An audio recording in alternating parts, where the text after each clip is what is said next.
Hi, Carolyn Conley here to take you through the week that was on HRTV. The Daily Racing Forum's Jay Privman called in with an update on the potential matchup the racing world has been dreaming of. Today's news, subject to change tomorrow and the day after and the day after that, is that Charles Cella, who is the owner of Oaklawn Park, went back to the owners of Rachel Alexandra and Zenyatta following the announcement yesterday by Rachel Alexandra's camp that she wouldn't be ready to run in the Apple Blossom on April 3. And he said, well, if we move the race back to April 9, might that work for you? And according to Cella, they both have said that's perfectly fine. I did talk to Jerry Moss, who said it's fine with him. He said they'll be ready to run and they'll be there. He's hoping it comes off. We're waiting for the Rachel Alexandra camp to put out their a press release on the matter. But that's as of 2:13 Pacific time where things stand. In just your opinion, do you think it can come together and happen?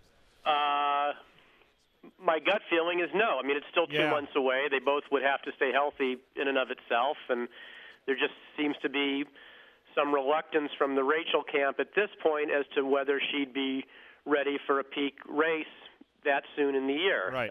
So, I'm glad that it's still on, but if I was a betting man, do I think it'll happen? I probably wouldn't bet on it happening, but obviously I'm hoping it does. On Grandstand, a lucky owner picks up the win and tackles the Santa Anita pick 6 in the process. Welcome back. I'm joined here by Mr. George Yeager, otherwise known as Mr. Big of B&G Stables. Hot and Lacey, tell us about Hot and Lacey, your horse in here. Hot and Lacey, actually, she bled last time, and we got that under control. We got first-time Lasix, which is a big edge right now. So, very optimistic with her. Now, I gather you're live to Hot and Lacey in here. Now, what's it going to pay if you hit the pick 6 today? I think it was $24,000 and change. So oh boy, that's a nice day's wages. For home to recess, Donna Mary, Paloma's flight behind that, then Pocomoke coming for home. It's all Hot and Lacey, clear by 3 lengths now. Donna Mary chasing from the second spot, recess, Paloma's flight, but Hot and Lacey has no intention of slowing down today. Hot and Lacey annihilated them. Hot and Lacey wins it easy. Thank you very much, Pete. And apparently I can be bought on a retainer for about $24,000 if you know anyone with that kind of money in their pocket. Not at all. I don't know. It's funny, a little bit of success and you have so many friends now. Oh, all of a sudden. How about that ride, Felipe Valdez? Yeah, well, that's what we were hoping. Wire to wire. We know she was going to break to the front. Like I said, she bled last time. That Lasix evidently really helped. And I think this is the 5th horse this year that went wire to wire going a distance. So we're one of a few. So it was good. It was nice to yell. Are you excited? Yes, actually I am. Yeah. Trainer Tim Ice had a rough week as he saw his stable reduced by 25 horses, including Belmont winner Summerbird. I think that the slow meet started a process of getting negative feelings, and it was just that and the fact that on Sunday I worked a 3-year-old unstarted colt, and he come back with a condylar fracture that was nobody's fault. It just happened, and that kind of set things off where he felt like he needed to make a change, and it's his right as an owner, but it hurt, because of what we had accomplished with Summerbird, and I know you can't live off of that, but at the same time, here's a horse that he's never had the success with before, and for him to just take him out of my stable like that, it hurt. Left a big empty feeling in my gut, but this is the nature of the business, and I'm not the type where I'm going to feel sorry for myself. I'm going to go on with my business. I have 6 other horses, and I'm looking to rebuild my stable now, and I'll move forward. My plan is still to go to New York.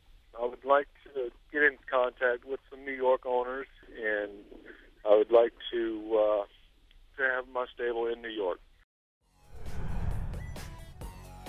Gallego made his first start of 2010 in the Alchindaga Sprint from Maidan.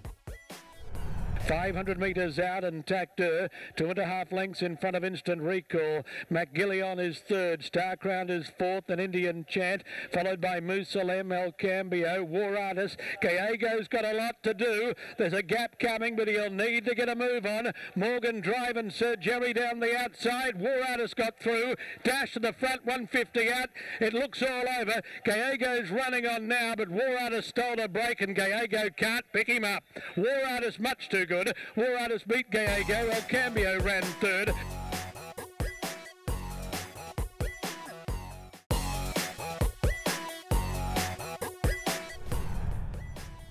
Jeff offered his first of many Derby top 10 lists on the premiere of Pursuit of the Crown. Checking in at number 10 is the unbeaten but largely untested Tis Chrome, one of 2 horses to make the list from trainer Bob Baffert's barn. On pure form, Jackson Ben probably deserves to be ranked a bit higher than 9th. He won a stakes over a route of ground as a 2-year-old, and Nick Zito knows a thing or two about winning a Kentucky Derby. At number 8, we have Noble's Promise. Kenny McPeak trained colt, won or placed in 3 Grade 1 races as a 2-year-old, and recently had his first 3-furlong breeze of 2010 at Gulfstream Park. If you're a pedigree snob, you probably like number 7, Escandarea. Escandarea recently won a hot 1-turn mile allowance race in Florida, and it would seem that further improvement is likely as the distances increase. Super Saver sits at number 6. The question is, will he be able to sit off the pace rather than go barreling to the front if the situation calls for it? 5th-ranked Drosselmeyer. He has not yet won a stakes. In fact, he's never even been in one yet, so there's still much to prove, but his potential seems limitless.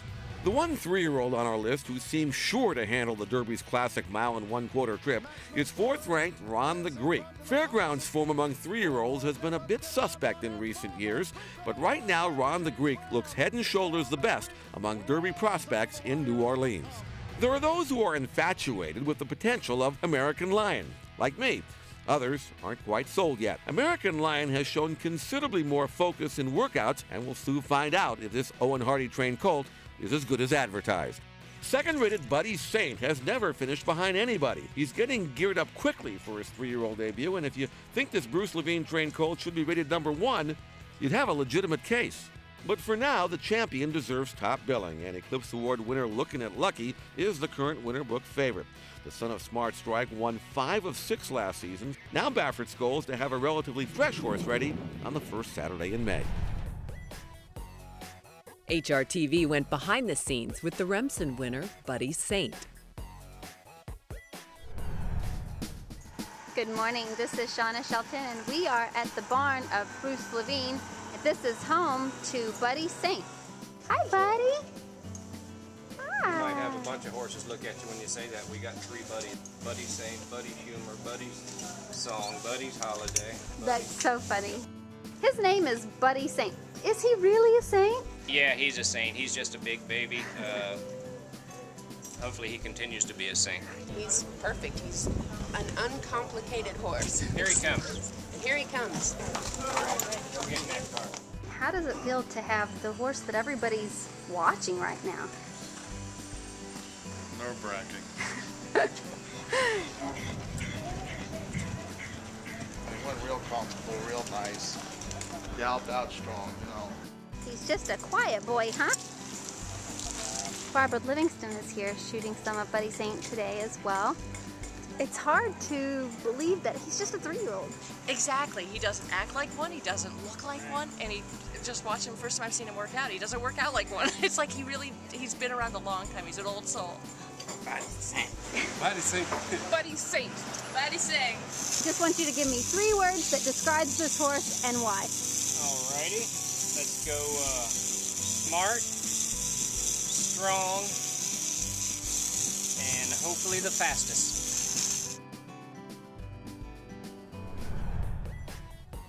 On Pursuit, Jeff and Lafitte look back to see where the 2009 Breeders' Cup Juvenile runners are now.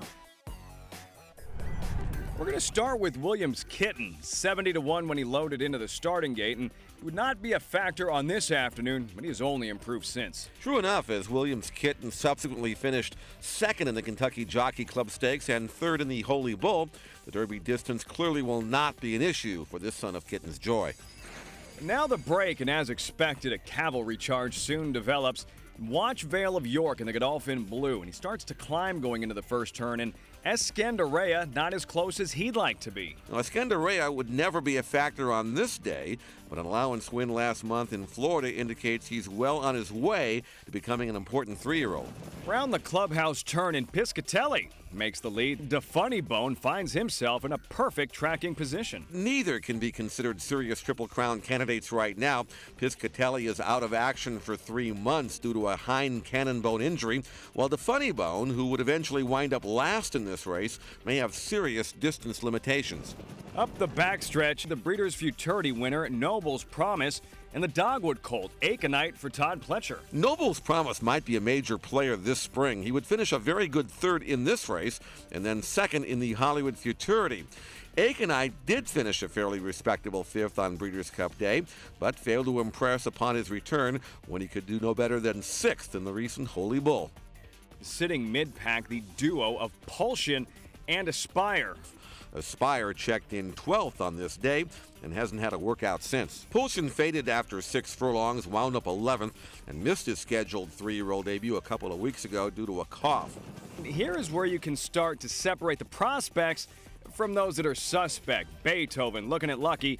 Poised for the stretch drive, Alfred Noble and Radiohead, meanwhile, they're just not responding. Beethoven and Alfred Noble have gone back overseas. Both are Triple Crown nominated, but aren't likely to come back. Radiohead should return to action soon in Florida, but doesn't really have a Triple Crown profile. And now it's just a mad dash to the wire. And Vale of York angled off the rail, and watch him reaccelerate. Vale of York displaying an exciting turn of foot to outkick looking at Lucky, and in the process handing Bob Baffert's colt the only defeat so far in his career. Vale of York is being pointed for the UAE Derby in late March. Then we'll find out if he's serious about coming back. As for looking at Lucky, when he swings back into action next month, he might be wearing a set of blinkers.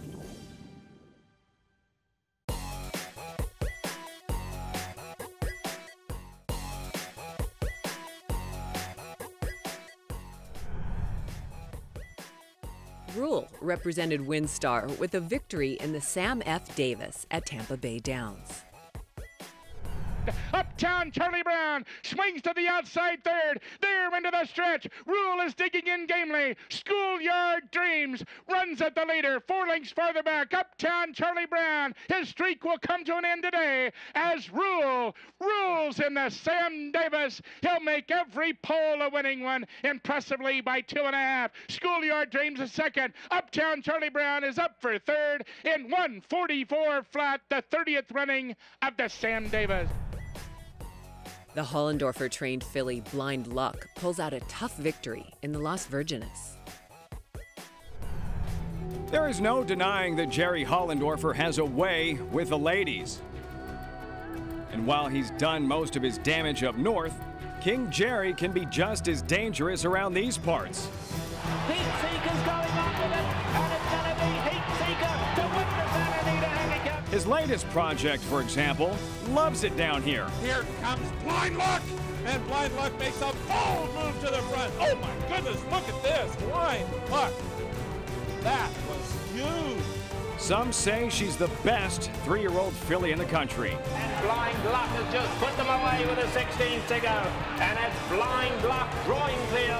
Today, her sophomore debut and her next step towards the Lilies, or maybe even Roses. I'm not sure they're thinking Derby yet, but I guarantee you if they start talking about it, she jumps up on that list, Blind Luck. The Grade 1 Las Virgenes Stakes is next. Blind Luck gonna come with a run down the center of the track. They are homeward bound, and Switch is still the leader to Evening Jewel, and now Blind Luck unleashing her run down the center of the track. Coming for home, Switch holding on. Blind Luck, Evening Jewel, any one of the three. Evening Jewel, Blind Luck, Switch gonna hit it together. Very, very close. 28th edition of the Las Virgenes going to Blind Luck. No luck about it. Galloped out well in a strong effort. Jerry, congratulations. With the cutback in distance, was it the plan to be back so far so early? Well, we thought we'd be back there, and you know, the speed set up kind of like we thought it would. It didn't look like he was going to get there, but thankfully we had enough left in the lane to run the other fillies down. Jerry, we talked about earlier today about your plan, what has been mapped out for this horse. Based on what you saw today, I know it was close, but what kind of a grade did you give her? You know, I think at A-, and I think we'll look at the Santa Anita Oaks next, and then take it from there. We feel very grateful for this win. Munnings made a strong return to racing for trainer Todd Pletcher in the Gulfstream Park Sprint Championship. As they come toward the top of the stretch, the half mile was in 46-1, and it's Biker Boy with the rail in the lead as they turn for home. Munnings right alongside their nose to nose. Presto Changeo, Congressional Page running a big one on the outside. Munnings has taken the lead. Congressional Page closing in, and Motivato on the outside, but they're running out of time because Munnings is clear, and Munnings does it. The best 4-year-olds in California met on Saturday in the Stroob Stakes. Round 1 was dominated by the Bruce Headley Speedball. M1 Rifle, scintillating performance under Mike Smith. They've won the Malibu. Round 2 went to the former Arkansas Derby champ. Papa Clem keeps him at bay. Terrific finish. And Papa Clem has won the San Fernando. But Papa Clem has since been retired, and Headley's big gun remains in his holster. So who is the best 4-year-old in training on the West Coast? Misremembered coming to the wire, and Misremembered will win. Who's ready to step up and claim the final round of this prestigious series? Big run today from Geronimo. Wins this one powerfully. Here's Rendezvous, flying late. Oh, Rendezvous. Today we honor and celebrate Santa Anita's architect with the 63rd running of the Stroob Stakes, next on Grandstand. In behind that comes Rendezvous, Gallant Sun running on late, homeward bound Acclamation. Misremembered comes to tackle him. Geronimo's running a huge one between them. Eagle Poise behind that. Sony coming from far back, flying down at the rail. Geronimo strikes the front. Misremembered, Sony running on late, but Geronimo's in full flight for the wire. And Geronimo and Martin Garcia have won the Stroob. Misremembered was second. Breeders' Cup Ladies Classic winner Life is Sweet made her return in the Grade 2 Santa Maria Handicap. There is no doubting who the reigning queen is out west. Zenyatta! What a performance, one we'll never forget. Life is Sweet is the princess, Zenyatta is the queen in my barn. And today, the princess makes her 5-year-old debut. Standing in her way, an English mare who is perfect on U.S. soil. And a scintillating performance today by St. Trinian's. And a Hall of Fame combination with revenge on the agenda. And it's Life is Sweet and Garrett Gomez annihilating them in the Breeders' Cup Ladies Classic. The Santa Maria Handicap is next. Mushka between them on the outside, My Baby Baby. St. Trinian's in the pink and Life is Sweet winding up late. They come for home, and here's St. Trinian's in the pink on the outside. Life is Sweet getting going late, but St. Trinian's has struck the front. Life is Sweet finishing gamely down the center, but St. Trinian's just plain too good. And a huge performance from St. Trinian's and Joel Rosario. They win it clear.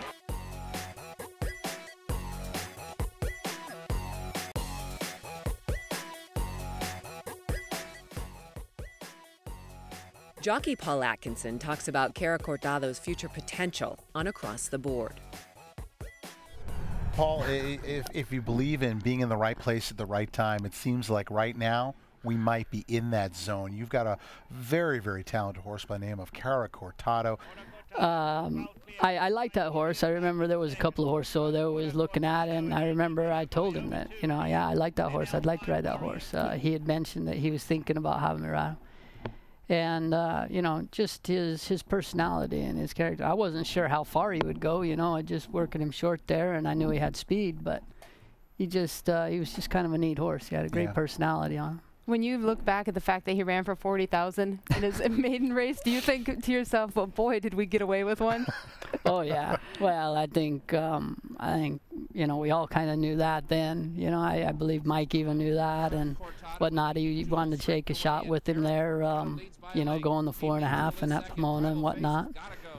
So, you know, it all worked out nice.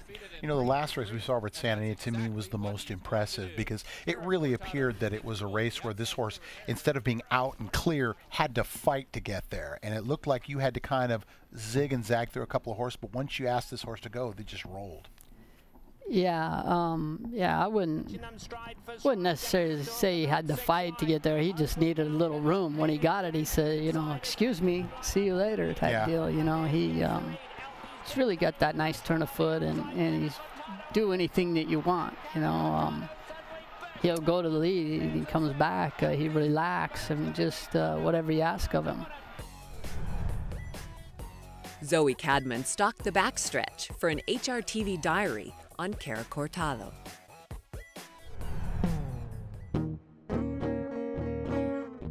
Beautiful morning here at Santa Anita. I'd like you to meet someone.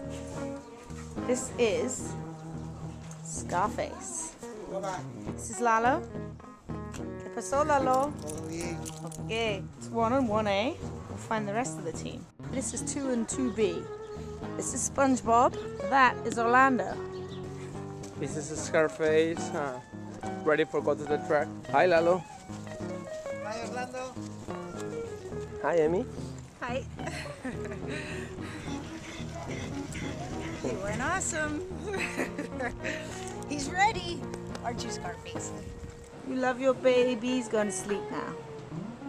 Kiss, kiss. Oh. Caracataro. He's going to get a haircut. Gotta look good for Saturday. Almost done, but the finishing touch is on. Little Scarface. Isn't he cute? Thank you, Zoe. Okay. Thank you so much. Listo for the picture? Yeah, going to the Saturday. One word about your little big horse. Doing great. That's coming from the trainer. Scarface is having a little spot of music. Yesterday's gone. Hear that, boy?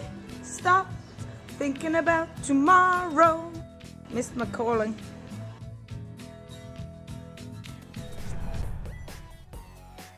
Cara Cortado doesn't disappoint, coming home a big winner in the Robert B. Lewis. So close, and yet so far. For the Windstar Farm, it's not a question of whether they'll run in the Derby, but how many they'll run in the Derby. Mr. Hot Stuff flying in. Mr. Hot Stuff perfectly timed from last to first. And this year, perhaps their strongest contingent yet.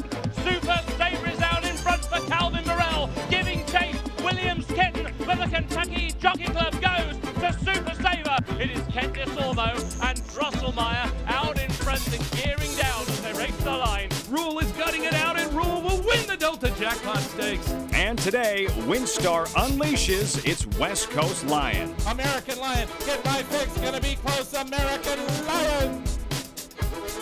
The Robert Lewis Stakes is next. Cara Cortado just got to pick a way to run. He's going to hook to the outside. And Cara Cortado comes to take them on. American Lion, Tiz Chrome along the inside, battles on.